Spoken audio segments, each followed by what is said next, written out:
Assalamualaikum warahmatullahi wabarakatuh. Salam jumpa lagi teman-teman dengan sahabat MC Maci Channel yang berada di Kalimantan Timur. Ini membahas tentang buka lahan baru,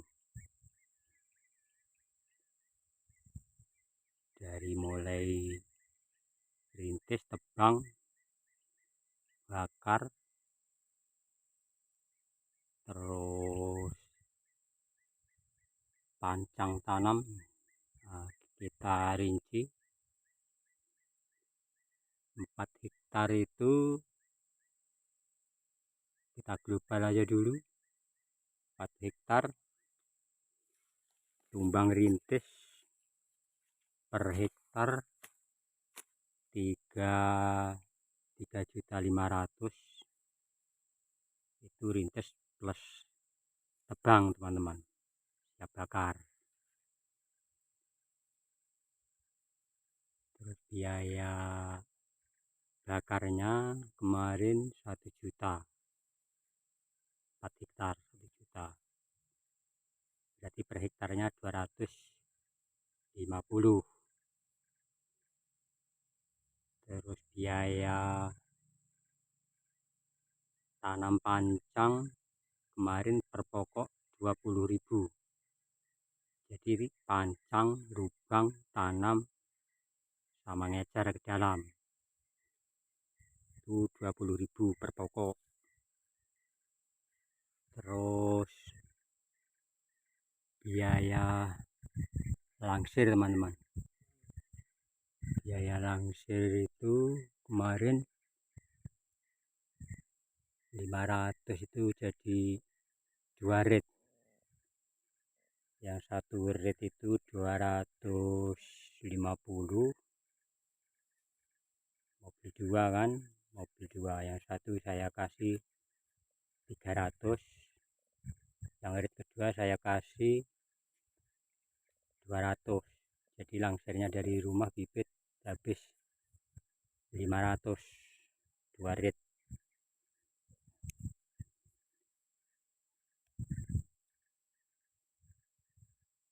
Tanam sama pancang, tanam, lubang, ecer bibit itu habisnya semua 10 juta. Jadi kalau dikalkulasi dirinci per hektar itu kenanya 2.500.000. 4 hektar dikali 4 10 juta. Nah, ini total keseluruhan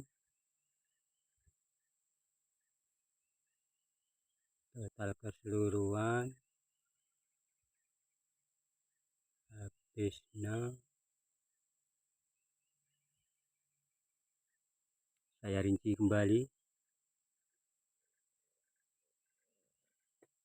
Rintis tebang total habisnya 14 juta plus bakar 1 juta, 15 juta. 15 juta tambah lagi harga bibit per pokok 35.000, jadi kali 500 17 juta bibitnya aja. Tambah lagi yaitu jadi rintis bakar 14 juta plus bakar 1 juta, 15 juta, tambah bibit 17 juta, tambah lagi tanam pancang langsir 10 juta. Itu teman-teman, ya habis biaya 4 hektar itu totalnya 48 juta. 48 juta itu belum biaya cincang untuk jalan kemarin itu 700.000 itu jalan blok ini, karena kemarin ketutup kayu jadi saya suruh cincang sana itu sampai ke belakang.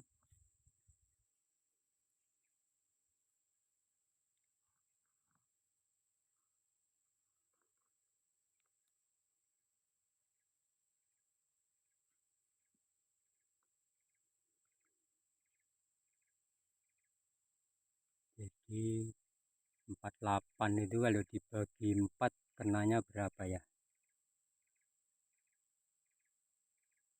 Pokoknya habisnya itu 4 hektar itu, tinggal bagi.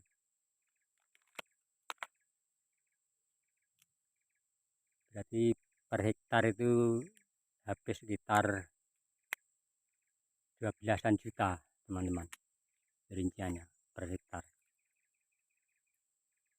Jadi kalau mau buka lahan teman-teman harus hitung dulu biaya tebang tebasnya, biaya bakarnya, biaya pancang tanam, langsir buah, itu teman-teman. Ini baru permulaan ini, sudah habis segitu itu 4 hektar teman-teman.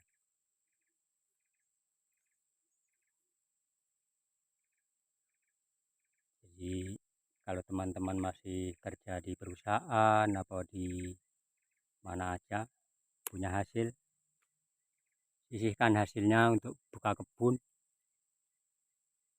Jangan dulu bangun rumah karena rumah itu benda mati. Tapi kalau kebun biarpun benda mati dia masih bergerak, ada hasilnya. Nanti kalau kita punya 4 hektar kalau udah berhasil mau bikin rumah itu udah 1 bulan aja udah jadi. Itu teman-teman. Jadi kalau keburu bangun rumah itu habis uang kita. Habis begitu saja. Kita bingung lagi mau kerja kemana. Tapi kalau ada kebun seperti ini, seperti punya tetangga ini. Nah ini kebun sudah umur 4 tahun ini. Sudah berbuah. Ini 8 hektar sampai belakang sana.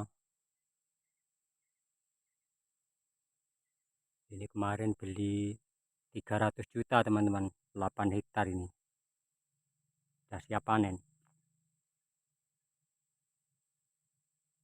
Ini teman-teman kerja juga dulu. Jadi uangnya benar-benar ditabung. Enggak dibuat bangun rumah. Rumah itu gampang, kalau sudah ada modal gampang, 1 bulan jadi.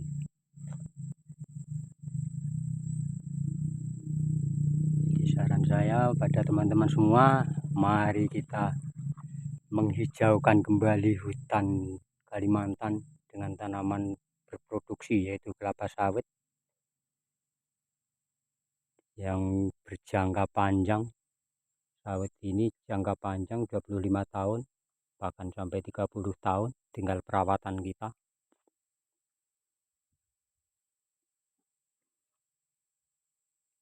Sampai anak cucu pun bisa diturunkan.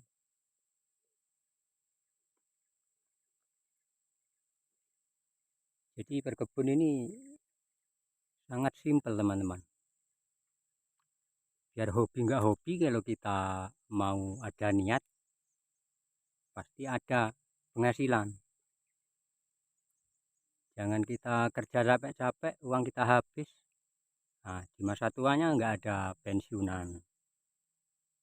Kita bukan pegawai negeri, kita orang biasa, orang swasta, jadi harus usaha seperti ini,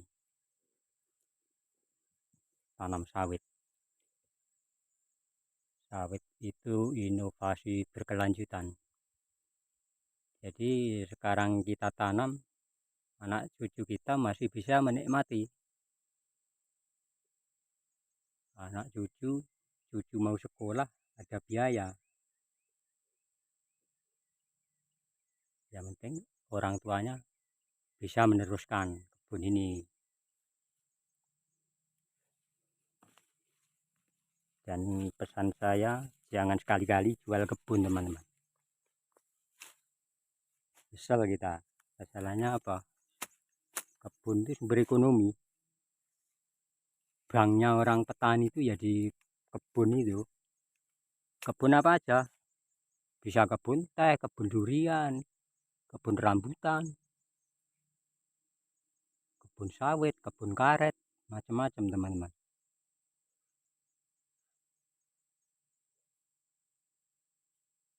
Jadi kita sebagai orang kecil itu jangan cuman atas nama petani aja, jadilah petani yang maju, yang punya potensi. Hidup itu nggak perlu mewah-mewah, hidup itu sederhana tapi berkualitas. Maksudnya hidup nggak terlalu mewah, tapi kedepannya punya penghasilan tetap. Gak bingung mau kerja ke sana sini. Kalau udah punya kebun 4 hektar, 3 hektar, 2 hektar itu udah. Taruhlah kalau 2 hektar itu masih kurang teman-teman. 2 hektar itu kalau kita punya hasil per bulan 3 juta 4 juta habis dimakan aja. Untuk biaya lain belum ada. Tapi kalau 3 hektar ke atas, taruhlah 4 hektar, 5 hektar, apalagi 10 hektar, 30 hektar, itu lebih dari cukup. Bahkan bisa nabung. Bahkan bisa beli pajero. Bisa beli pajero kalau kita punya 10 hektar ke atas. Tapi kalau sudah punya sawit banyak, jangan dulu beli janda. Itu yang bikin kita repot nanti.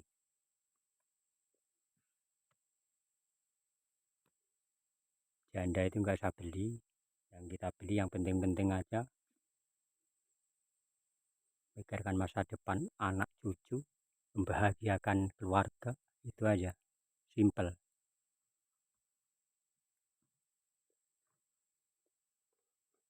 Bahagia itu tidak harus mewah. Hidup sederhana pun bisa bahagia. Orang bahagia itu kalau ada sumber ekonomi, itu bahagia. Kita punya tujuan hidup. Apa tujuan hidup kita? Tujuan hidup kita kelak kalau tua ada yang kita raih. Apa yang kita raih? Ya yang kita tanam, yang kita ciptakan sendiri. Temannya buka lahan baru, ya ikut buka lahan baru. Toh suatu saat nanti temannya panen, ikut panen. Temannya punya uang, ikut punya uang. Itu caranya.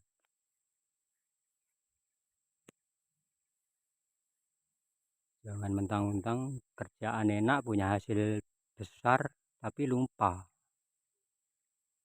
Jangan terbuai, jangan lupa darat. Harus ingat masa depan, masa tua, masa pikun itu harus dipikirkan betul-betul teman-teman. Contohnya kita berobat ke rumah sakit, nggak punya BPJS. Coba bayangkan. Semalam aja itu kalau nggak punya BPJS, 1 juta habis itu. Tapi kalau dengan kita menabung lewat BPJS kesehatan, itu kita nggak terasa. Biar sakit sewaktu-waktu kita enak. Karena apa? Karena punya jaminan. Jaminannya apa? Jaminannya BPJS kesehatan, yaitu program pemerintah. Itu. Jadi kita kalau punya kesadaran mau menabung, ya insya Allah kedepannya nggak begitu bingung, nggak kelabakan teman-teman. Tadi sebelum pengalaman saya, karena saya hidupnya selalu di hutan, tidak di kota, jadi profesi saya ya begini ini, tanam sawit, kita rawat. Jadi teman-teman nggak usah bingung, tanam sawit luas, wah nggak bisa panen ini. Bukan begitu teman. Yang kita pikirkan tuh tanam, kita rawat, kita pupuk, sawitnya bagus. Nah, gampang nanti kalau sudah waktunya panen.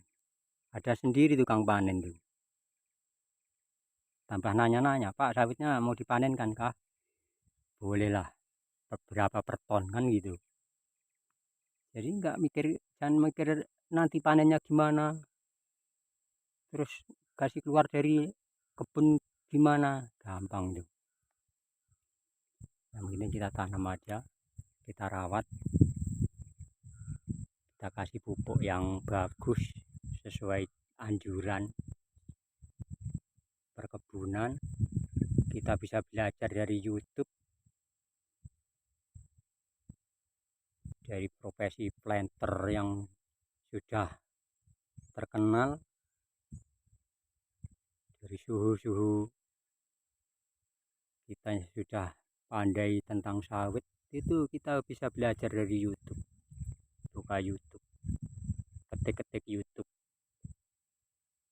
Kalau baru tanam tuh ya ketik cara pupuk sawit berumur 2 bulan.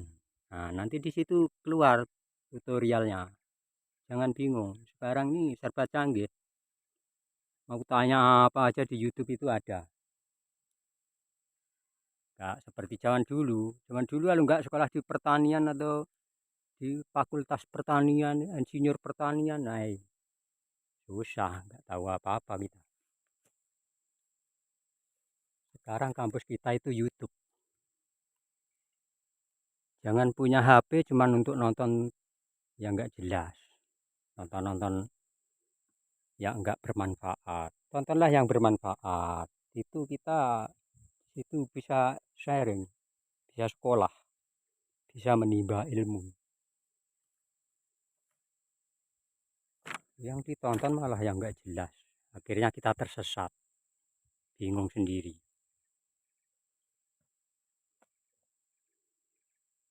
Ini zaman modern, Mas Bro. Kita harus ikuti perkembangan. Jangan zaman sudah modern, kita ketinggalan. Biarpun kita petani, tempatnya di pedalaman Kalimantan, pedalaman Papua, pedalaman Jambi, Riau. Bahkan Riau itu kepulauan malah. Sumatera, banyak tempat-tempat untuk mengadu nasib, untuk merubah nasib. Jadi nasib itu tanpa kita rubah, gak bakalan berubah. Gitu.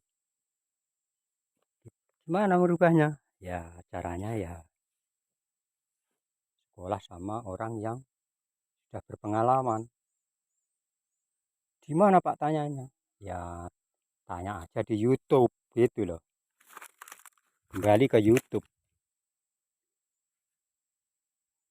Tanam padi pun ada di YouTube tutorialnya. Cara membasmi hama padi. Padiku umur 1 minggu atau 2 minggu. Nah, di situ ada insektisidanya.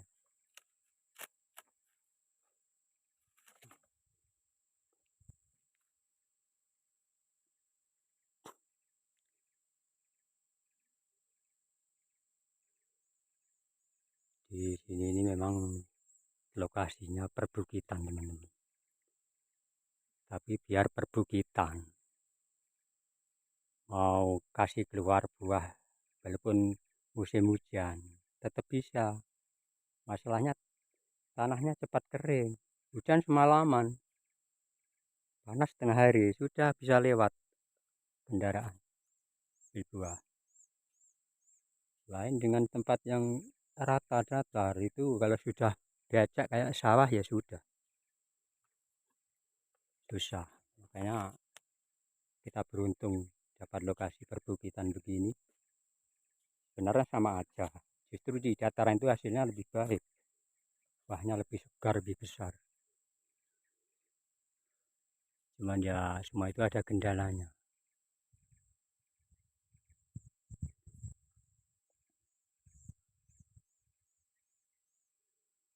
Itu sana itu gunung itu,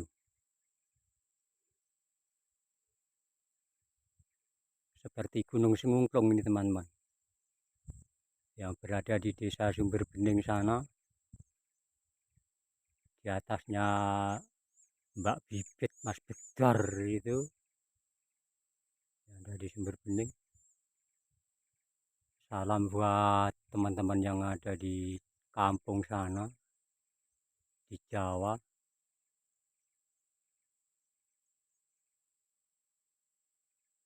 semoga teman-teman bisa menemukan channel saya.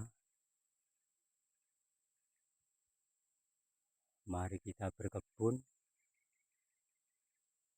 menciptakan pekerjaan baru. Ini juga sudah merupakan menciptakan kerja, cipta kerja ini. Jadi buka lapangan kerja untuk para pekerja yang mau kerja keras, kerja berat.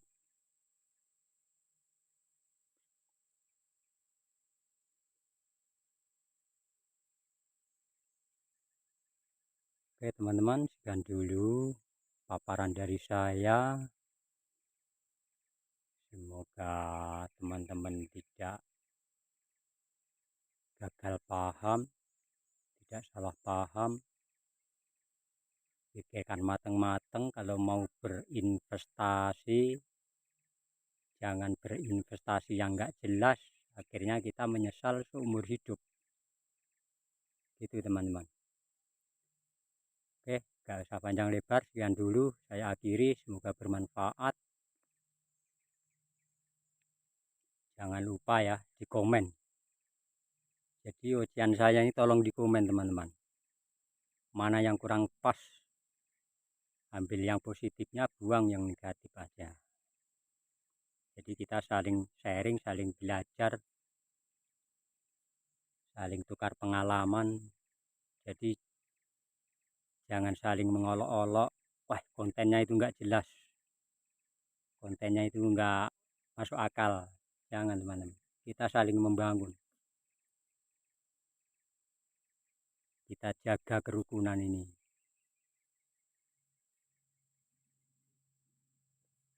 Oke teman-teman, saya akhiri dulu. Assalamualaikum warahmatullahi wabarakatuh.